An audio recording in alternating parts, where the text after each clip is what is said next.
Bonjour, ici Céline Miron, accompagnatrice d'exception pour des gens qui veulent avoir de l'envergure.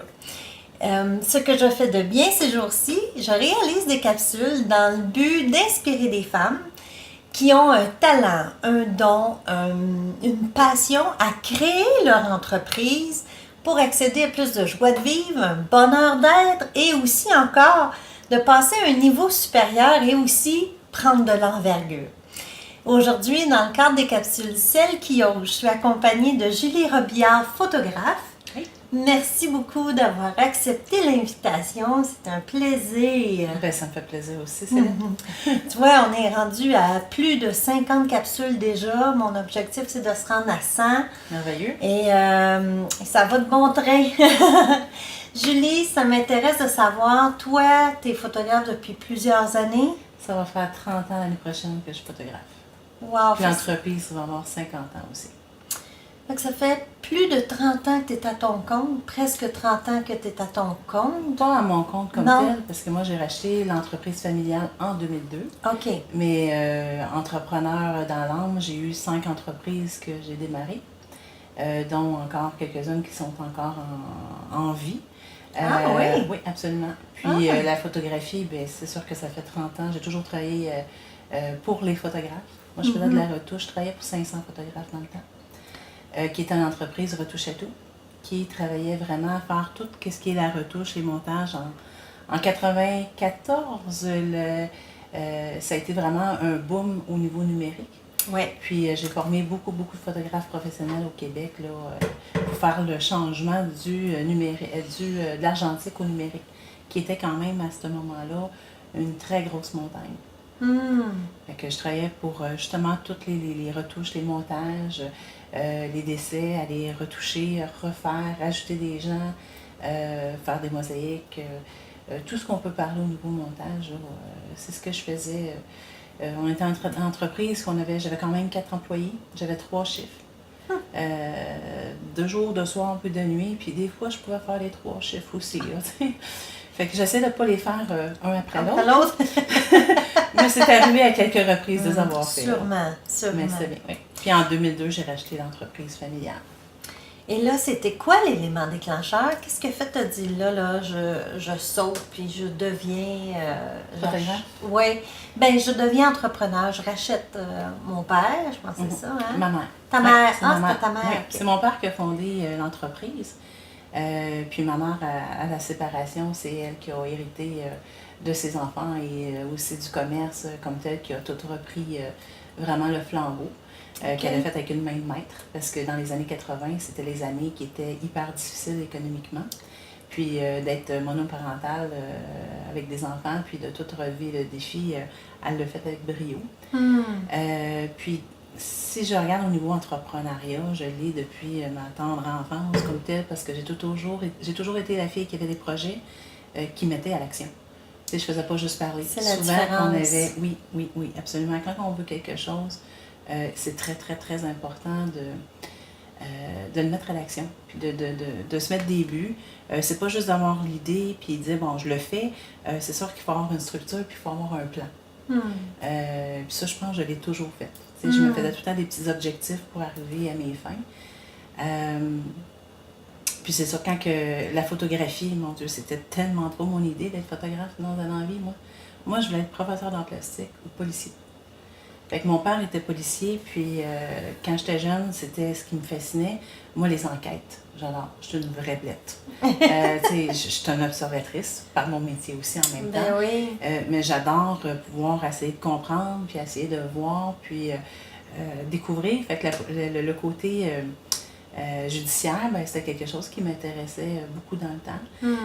Ou professeur d'art plastique. J'ai toujours un petit peu, je ne suis pas bipolaire, mais très important, mais j'ai toujours aimé les extrêmes, dans le sens que j'aime travailler au niveau artistique puis pouvoir me laisser aller dans la création, mais autant que j'ai besoin d'encadrement. Puis je pense que c'est au fin fond, j'essaie toujours d'atteindre l'équilibre, puis c'est un bon C'est vraiment un bon target comme tel. Mhm. Puis c'est ça, quand ma mère a 16 ans, j'étais en secondaire 4. Ma mère, elle me dit, écoute, tu veux aller étudier en photographie? Ben, moi, je vais dire qu'avec ma tête d'adolescente dans le temps, m'en aller en appartement à 16 ans, aller aux études, partir dans une autre ville, à l'aventure, ben, c'est sûr que j'ai été opportuniste. J'ai dit oui, sans nécessairement vouloir m'en aller en photographie. Mhm. Mais j'ai trouvé ça spécial parce qu'à l'école, tout s'est mis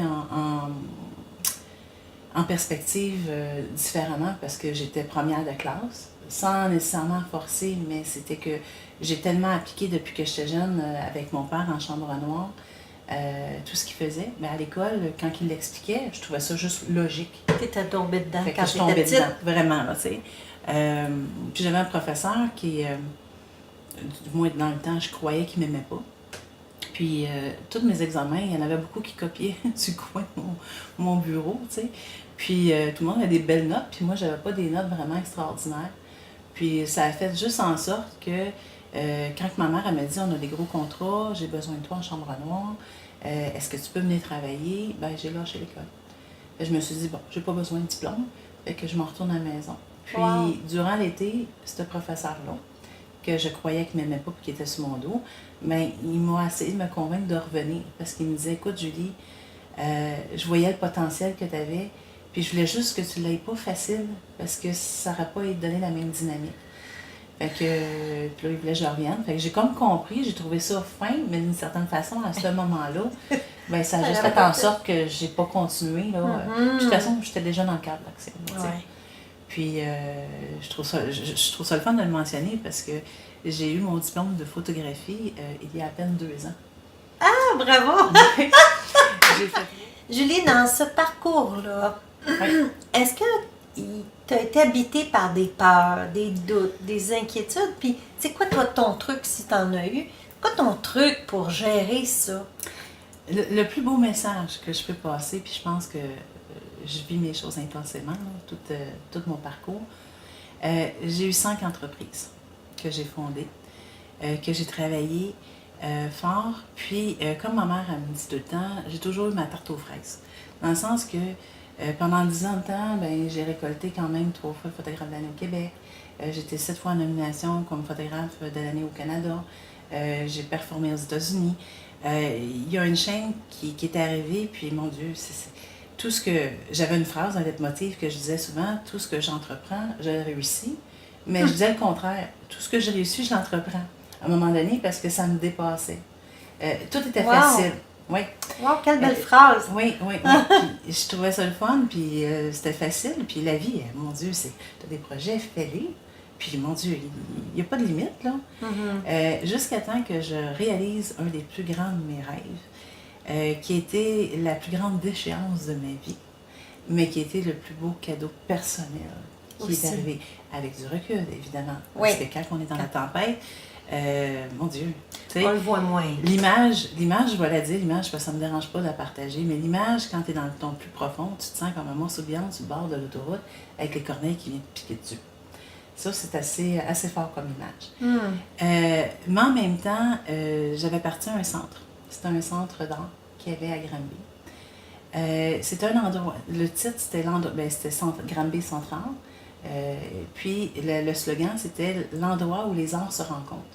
Parce que c'est un endroit qui pouvait aller chercher tout le côté dramatique, les arts, le théâtre, la peinture, tous les médiums, la photographie. On avait vraiment la musique. Puis il y a beaucoup d'artistes en émergence en région. Puis qu'il n'y a pas nécessairement toujours la possibilité de se faire découvrir. Parce que des talents cachés, c'est vraiment là, beaucoup plus qu'on peut penser. J'ai parti cet endroit-là. C'est sûr, comme Michel Tassé disait dans son article, que le projet que j'avais était extraordinaire, mais peut-être sur le plateau Mont-Royal ou dans une autre ville. Granby est reconnu quand même pour un endroit dur à percer. On est des wéreux et j'en fais partie. Je m'assume. Mais en même temps, je comprends un peu plus les gens qui veulent percer. On est dur à aller essayer, à aller voir qu'est-ce qui est nouveau, puis dire, bien, je consomme tout de suite. Les entrepreneurs qui partent en affaires, ils ont besoin d'un support instantané. Ils ont besoin d'avoir un support maintenant, pas dans 2 ans.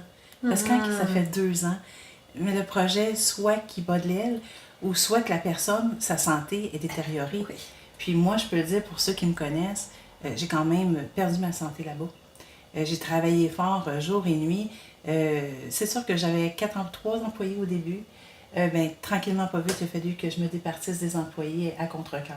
Ce qui a fait en sorte que la tâche était plus dure pour une seule personne. J'avais 48 heures et plus à faire dans une journée de 24 heures, ce qui était impossible. Puis, on se donne au complet. Puis moi, ma mère, elle me disait, lâche la serviette. J'étais là, non, c'est sûr et certain que je vais continuer tout. Le fait d'avoir continué, c'est sûr que ma santé m'a pris un coup. J'ai eu des problèmes de santé que certains connaissent. J'ai engraissé de 125 livres. J'étais à terre, ma glande thyroïde a tilté, mais qu'importe, je ne veux pas parler au niveau médical. Puis le moral aussi.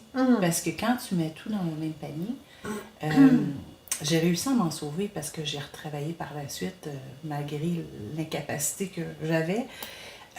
J'ai réussi quand même à m'en sortir très bien. Mais aujourd'hui, c'est sûr que là, je suis en train de fondre. J'étais à 82 livres aujourd'hui de perdu et ça continue. Je reprends mon énergie, je reprends mon espace. Mais ce que je voulais dire, le message... Le cadeau pour la vie personnelle, c'est que dans la vie, il y a le travail. Dans la vie, il y a la performance, puis de vouloir toujours se dépasser. Ça, il ne faut jamais le perdre. Mais ce qui est plus important, c'est qu'il y a une vie parallèle à notre vie qu'on fait professionnelle. L'équilibre. Puis moi, ma vie professionnelle était beaucoup plus importante que personnelle. Assez que si je pouvais être à un endroit puis que je parlais pas de business ou que j'étais avec Julie moi-même, j'étais désemparée. C'était pas moi.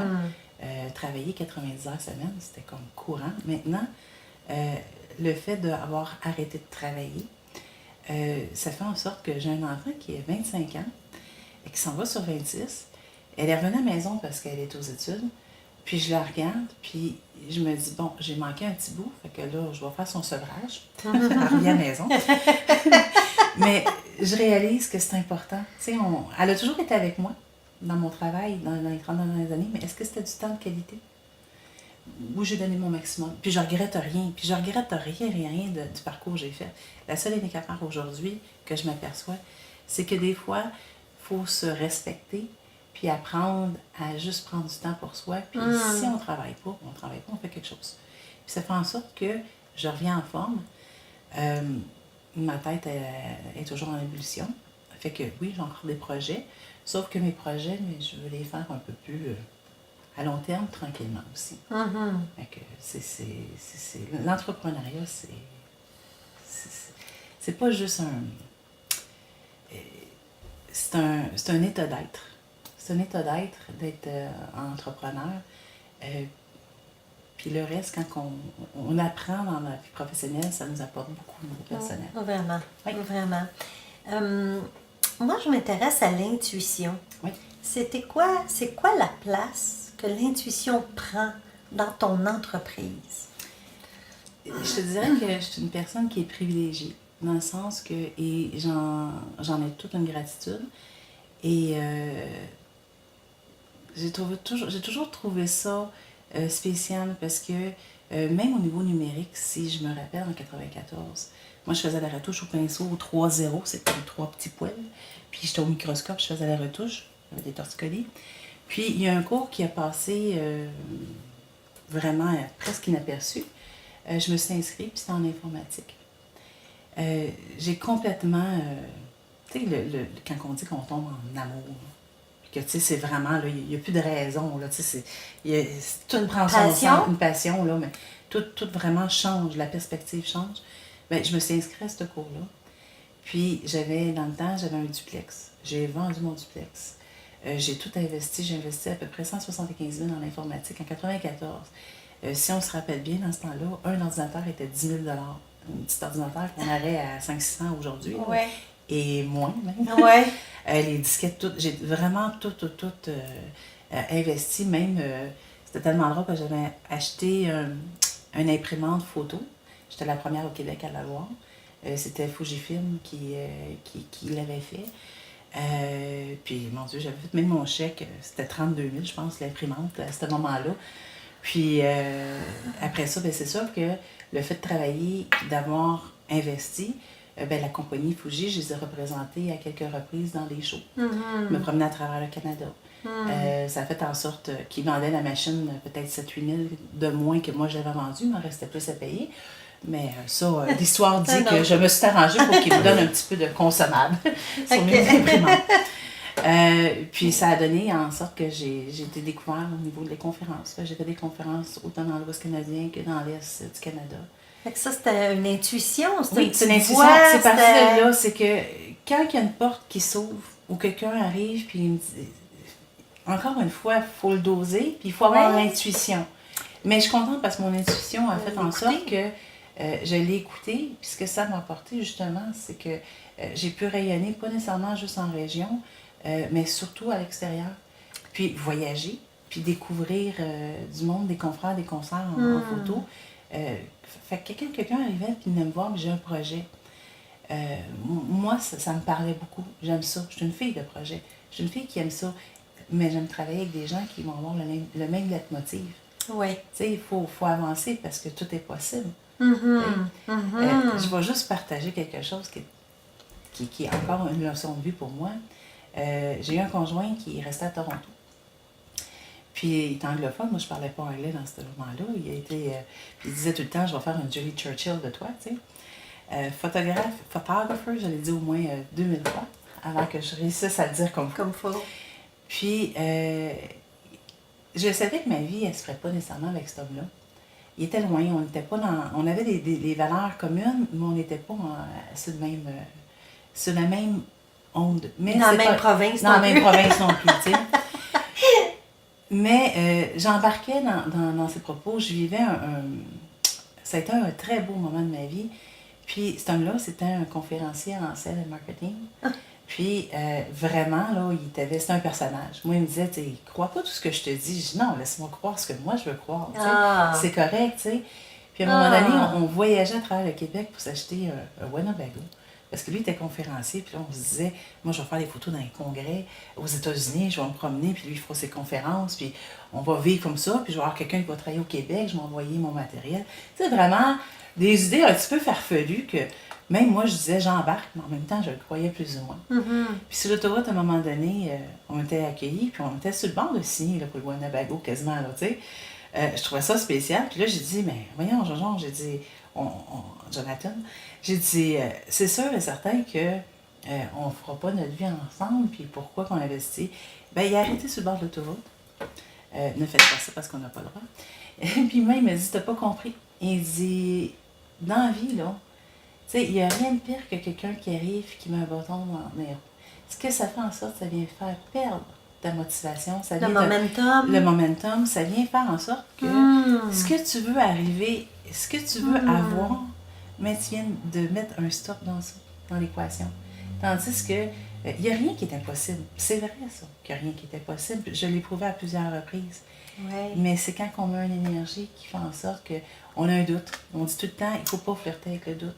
Parce que quand on flirte avec le doute, ben, là, c'est là qu'on met les possibilités différentes qui peuvent arriver. Mais en même temps, ben, il faut être aussi réaliste. Fait que c'est toujours une question de dosage dans n'importe quoi, qu'est-ce qu'on peut faire.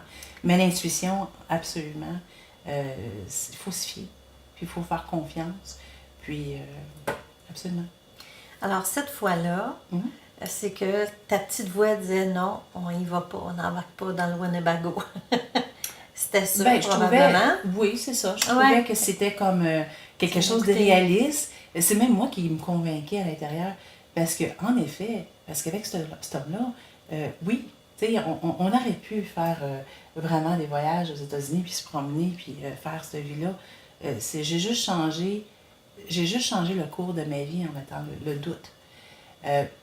Est-ce que c'est correct, c'est pas correct? De toute façon, qu'importe ce qui nous arrive dans la vie, si ça l'arrive, c'est parce qu'il faut que ça l'arrive. Exact. Tu sais, comme le centre, qu'est-ce qui est arrivé?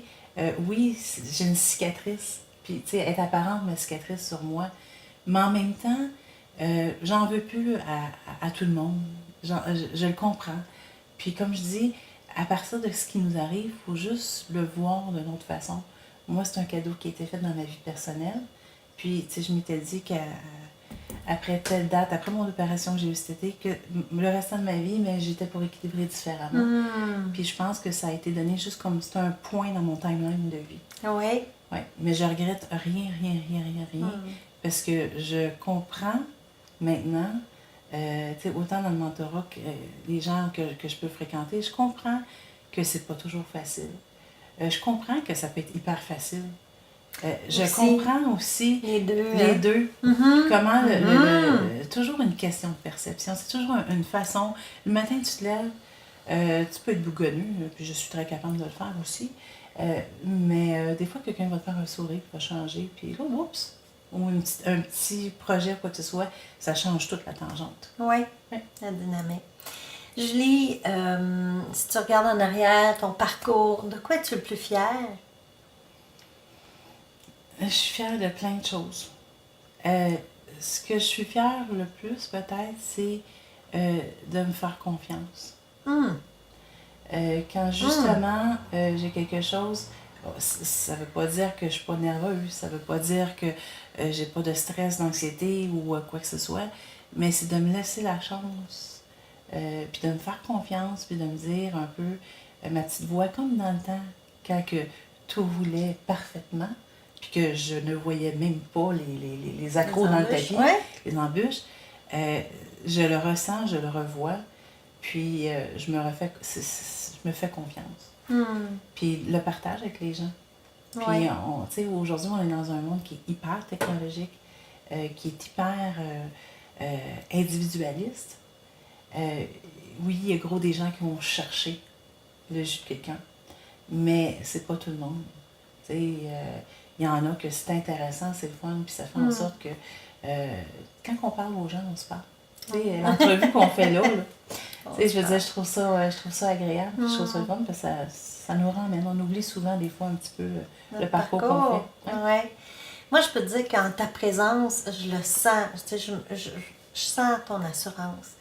Puis, il y a une paix, c'est paisible aussi. Moi, ça m'apaise, ça. Fait que ce que ça me fait d'être en ta présence, c'est ça. Je voulais te le dire. Merci, c'est gentil. En terminant, oui. Qu'est-ce que tu dis à une future entrepreneur? Future entrepreneur, je me suis accroché les mots. Ça, c'est moi. Il fallait que je le fasse au moins une fois. Moi, c'est de se faire confiance. C'est de se faire confiance. Puis, je dirais que la business, tu sais, puis ça fait 30 ans, c'est pas un secret. Je pense que de plus en plus, le monde le découvre, c'est les réseaux. C'est très, très important. C'est l'implication. C'est de doser aussi, il ne faut pas oublier. Dans l'équilibre. C'est l'équilibre, toujours viser l'équilibre. Ça, dans ce temps-là, on peut aller à gauche, un peu à droite, mais à un moment donné, on arrive dans le target. Mais c'est vraiment de se faire confiance, puis de justement s'impliquer, puis de prendre l'expérience des gens autour de soi.